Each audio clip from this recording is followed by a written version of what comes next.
Pernah kepikiran nggak gimana caranya sebuah negara bisa jadi begitu berpengaruh di panggung dunia? Nah, kali ini kita bakal bedah strategi gandanya China. Di satu sisi, ada uluran tangan diplomasi yang penuh perhitungan, tapi di sisi lain ada deru mesin dari pasukan robot otonom yang siap mengubah total wajah perang modern. Jadi ada dua sisi yang kontras banget. Satu sisi, kita lihat Cina jadi mediator, membangun jembatan antar negara.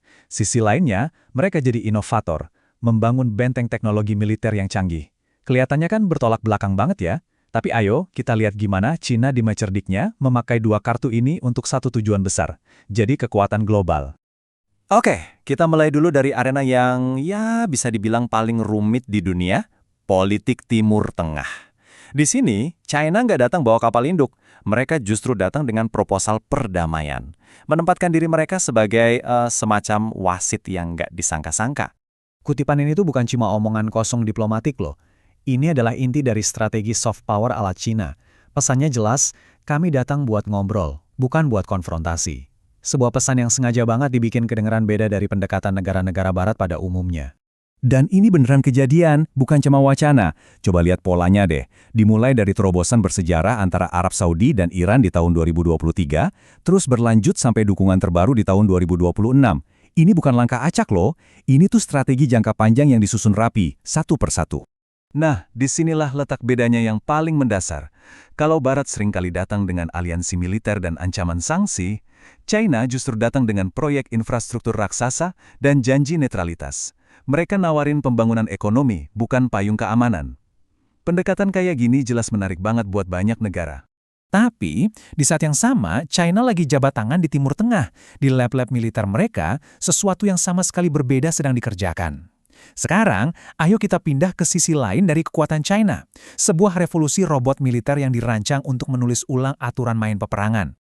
Coba lihat angka ini, lebih dari 20 miliar dolar Amerika dalam setahun doang. Ini bukan cuma anggaran riset biasa, ini tuh kayak pernyataan perang di arena teknologi. Sekali investasi segede ini nunjukin betapa seriusnya Cina buat mengejar dan bahkan melampaui lawan-lawannya. Semua duit itu tujuannya cuma satu konsep kunci ini, kedaulatan algoritmik. Gampangnya gini, China mau memastikan kalau otak dibalik semua mesin perang canggih mereka nanti itu 100% buatan mereka sendiri. Nggak ada lagi tuh yang namanya ketergantungan sama teknologi barat. Ini semacam deklarasi kemerdekaan teknologi. Dan ini bukan lagi cerita di film fiksi ilmiah ya. Kenalan nih sama Tiangong Ultra. Robot ini bukan cuma bisa jalan, dia bisa lari setengah maraton. Coba deh bayangin apa artinya ini. Prajurit robot yang nggak kenal capek, yang bisa menyusup ke wilayah berbahaya atau mengevakuasi korban tanpa mempertaruhkan satu pun nyawa manusia. Dan jangan salah ya, ini bukan sekedar proyek iseng para insinyur. Presidensi sendiri yang bilang kalau pencapaian kayak gini adalah simbol kebangkitan nasional. Buat dia, setiap kemajuan teknologi ini adalah satu langkah lebih dekat buat membalikan dominasi militer barat yang udah berlangsung selama berabad-abad. Oke, jadi sekarang kita punya dua sisi dari China yang jalan barengan nih. Diplomasi yang adem ayem dan pengembangan mesin perang yang super canggih. Nah, gimana kalau kita adu pendekatan ini sama strateginya Amerika dan sekutu-sekutunya? Bedanya kelihatan banget kan? Soal diplomasi, China fokus ke ekonomi, sementara Barat lebih mengandalkan kekuatan militer. Soal pengembangan AI, China mengaturnya secara terpusat dari atas ke bawah, sedangkan Barat bergantung pada inovasi dari perusahaan-perusahaan swasta.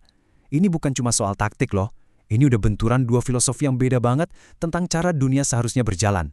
Nah, waktu dua raksasa dengan cara main yang beda banget ini berhadapan, muncul pertanyaan besar. Kita ini lagi bergerak ke arah stabilitas yang baru, atau justru ke arah perlombaan senjata yang mengerikan? Masa depan tatanan global kita benar-benar dipertaruhkan. Yang jelas sih satu hal, kayaknya era di mana dunia cuma dikuasai satu kekuatan besar, itu udah mau selesai.